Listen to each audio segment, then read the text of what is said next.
हम लोग मार्केटिंग का एमसीक्यू कंप्लीट कर रहे थे, तो थोड़ा जो बचा हुआ था हम लोग आगे करते हैं।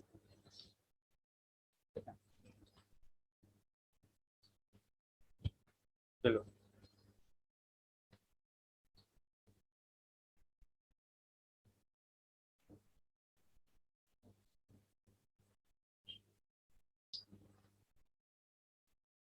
हाँ, तो हम लोग एमसीक्यू की ओर बढ़े थोड़ा।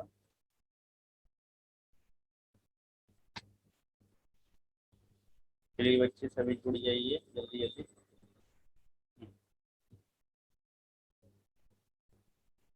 Good morning, good morning, good morning, good morning Rohan, good morning Sakshi, good morning, good morning, good morning Suprata, Suprata, good morning, good morning everyone, good morning, good morning, good morning,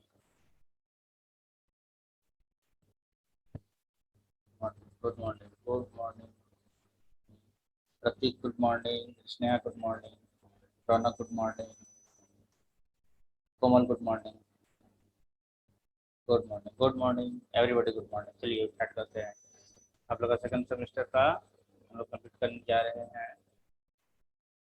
good morning Radha, Radha good morning. चलो, चलिए एक ऐसे ऐसे ही जुड़े रहिए कि हम लोग सेशन को अच्छी तरह से कंप्लीट कर पाए।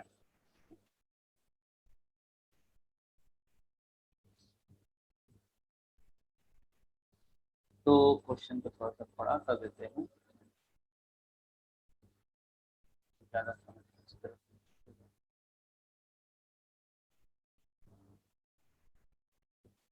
ठीक है, ठीक है, तो ठीक है, समझ में आ रहा तो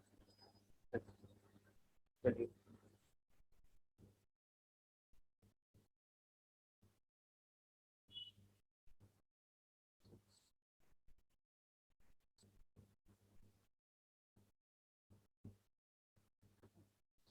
चलिए 6 नंबर ना।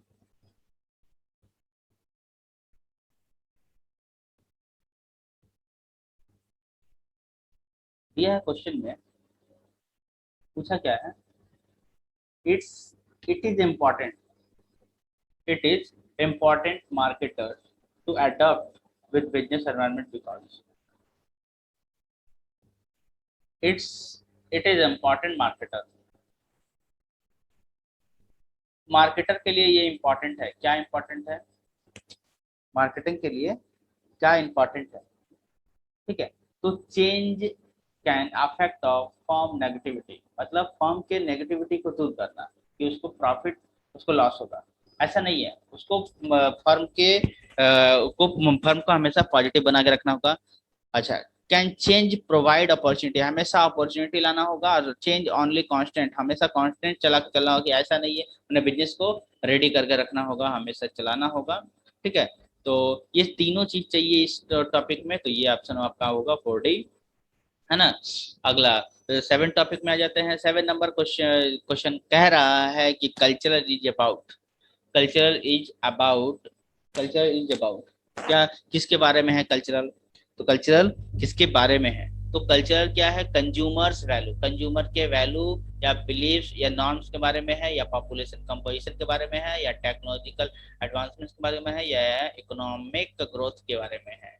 ठीक है, तो ये ए होता है आंसर, कंज्यूमर बिहेवियर, क्योंकि कल्चरल में क्या है, कंज्यूमर ही होते हैं, कस्टमर ही होते हैं। उन्हीं को वैल्यू देखा है, तो कल्चर को, उनका वैल्यू, उनको बिलीव, उनका विश्वास को जीतना पड़ता है, तभी हमारा प्रोडक्ट जो है अच्छी तरह से सेल हो पाता है ना। तो अच्छी तरह से कंप्लीट हो पाता है। ठीक है, अच्छी तरह से कंप्लीट हो पाता है। ठीक है, अब आते हैं आगे। नेक्स्ट क्या है? नंबर 8। नंबर 8 में क्या है कि थोड़ा क्वेश्चन लाते हैं।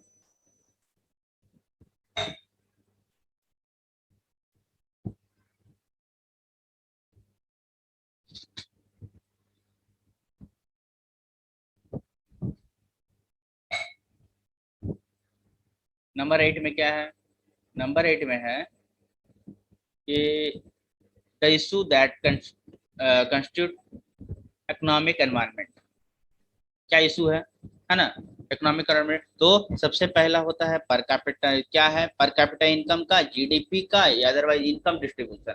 दूसरा टॉपिक होता है इकोनॉमिक या कल्चरल ग्रोथ, या फिर दूसरा हो गया पर कैपिटा इनकम या जेंडर इशू, या फिर सब सारा चीज क्लास में डिस्कस हुआ था। तो उसके बाद क्या है, income distribution of social norms. ठीक है। तो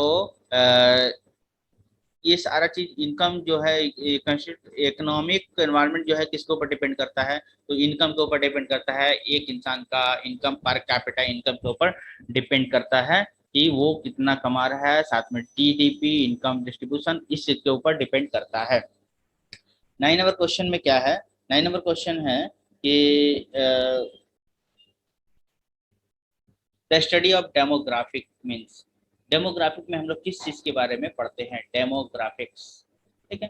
डेमोग्राफिक में हम लोग किस किस चीज का अध्ययन करते हैं, तो यहाँ पर क्या है, या ट्रेंड्स या ट्रेंड एंड पैटर्न के बारे में रिलेटेड, ह्यूमन पॉपुलेशन मैंने ह्यूमन पॉपुलेशन में क्या के भी के समकक्ष में, या ह्यूमन पॉपुलेशन रिलेटेड पैटर्न के बारे में, या फिर क्या ट्रेंड चल रहा है वो, या फिर एज के बारे में या ऑक्यूपेशन के बारे में पढ़ते हैं, या इकोनॉमिक या कल्चरल के बारे में पढ़ते हैं, या जेंडर एंड प्रोडक्ट के बारे में पढ़ते हैं, किस टॉपिक के बारे में हम लोग पढ़ते हैं। ठीक है, किस टॉपिक के बारे में पढ़ते हैं, तो ये हम लोग डेमोग्राफिक में डेमो डेमो डेमो से बना डेमोग्राफिक। डेमोग्राफिक मतलब ग्राफिक मतलब हो क्या कि पिक्चर दिखाना कुछ, तो ये जो है वो ट्रेंड मतलब नंबर 8 ट्रेंड एंड पैटर्न, क्या ट्रेंड चल रहा है ह्यूमन बिहेवियर के बीच में, ह्यूमन पॉपुलेशन के बीच में, ये चीज trend and pattern related to human population.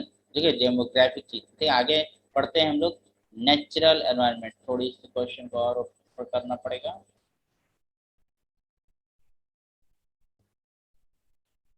चलिए, good morning, good morning. Sir class कितनी देर चलेगा सर? जितना हम लोग चाहें उतना चलेगा क्लास, ऐसी बात नहीं है। आपके पास समय है? हाँ, आपके पास समय है तो ठीक। हाँ, नहीं अगला बैच है तो चलिए।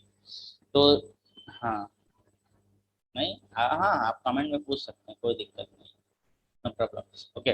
Natural environment consist of, natural environment तो पता ही हो, एनवायरनमेंट और नेचुरल एनवायरनमेंट किस चीज से बना है, तो competitive force in environment, competitive force in environment, competitive force से बना है, नेचुरल रिसोर्स से बना है, क्लाइमेट से बना है, डेमोग्राफिक से बना है, तो nature of consumers, nature of consumer their preference से बना है, या फिर लॉ रिलेटेड एनवायरमेंट से बना है, तो कोई नियम कानून से नहीं बना है और सब नेचुरल है। तो नेचुरल रिसोर्स से बना है, क्लाइमेट से बना है, एंड ज्योग्राफी से बना है। तो ये सारा हो गया 10 क्वेश्चन। आगे आते हैं नंबर 11 में। 11 में बोले कि यहाँ पर क्या होगा, means to forecast and plan, तो forecast and plan to organize to command the coordinate and the control, coordinate and the control। तो कौन कौन सा, तो ये चीज देखना होगा।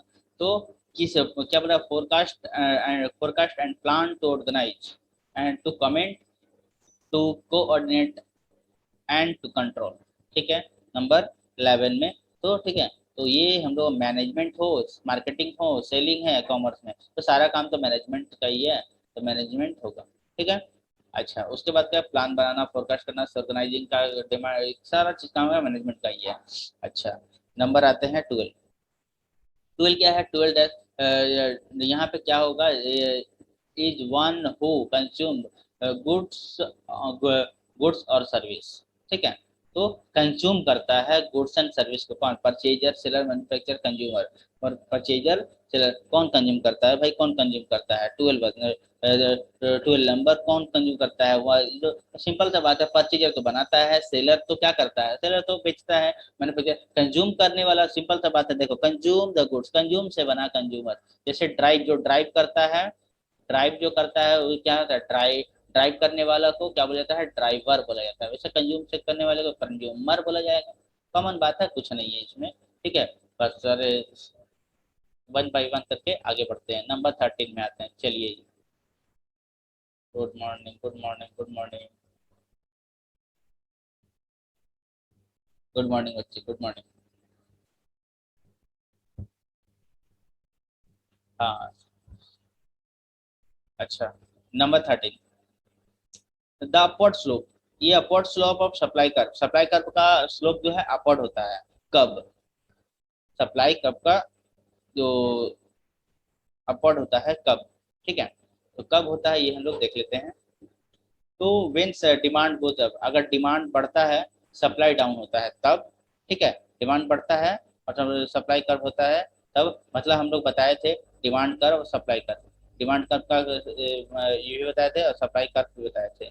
कैसे, demand curve supply curve, demand curve supply curve, demand curve supply curve, ठीक है। डिमांड कर्व का शेप कैसा होता है, ऐसा होता है, ठीक है। सॉरी, डिमांड कर्व ऐसे, ठीक है, और सप्लाई कर्व कैसे जाता है, ऐसे, ठीक है, ठीक है। डिमांड कर्व ऐसे, सप्लाई कर्व ऐसे, ठीक। तो यहाँ पर देखा जाए ये डिमांड कर्व, ये सप्लाई कर्व, ठीक है। तो यहाँ पर देखा जाए कि supply and demand has no relationship, या कोई रिलेशन नहीं रहेगा, या फिर व्हेन प्राइस गोज अप, जब प्राइस बढ़ेगा तो सप्लाई करेगा, या फिर कुछ नहीं होगा, ठीक है। 30 नंबर बहुत इंपॉर्टेंट क्वेश्चन है। तो जब यहाँ पर सिंपल सा बात है, जब प्राइस बढ़ेगा, प्राइस जब बढ़ेगा तब सप्लाई भी बढ़ेगा, सिंपल सी बात है। कोई भी क्या करता है, अपना प्राइस बढ़ा देता है, सोचता है कि सप्लाई अब ज्यादा करे, क्योंकि दाम तो बढ़ा चुके हैं, जितना जल्दी हम कस्टमर को बेच दे जिससे हमको ज्यादा पैसा मिल सके। ओके, नंबर आते हैं 14 में, कंज्यूमर डिजायर आर, कंज्यूमर के मन में इच्छा होता है क्या, same and needs are emotionally drive and are rationally drive and all the above, क्या होता है, ठीक है। तो आर इमोशनली ड्राइव होता है, इसके अंदर इमोशन कुछ चलता रहता है, उसमें इमोशनली उसको जितना पड़ता है, ठीक है। आते हैं नंबर 15 में, the two condition that define demand are, दो कंडीशन बताना है, दो कंडीशन डिमांड जो डिमांड को परिभाषित करता है, डिफिनेशन देता है, परिभाषित करता है। तो इसके बारे में, the two condition that define demand, willingness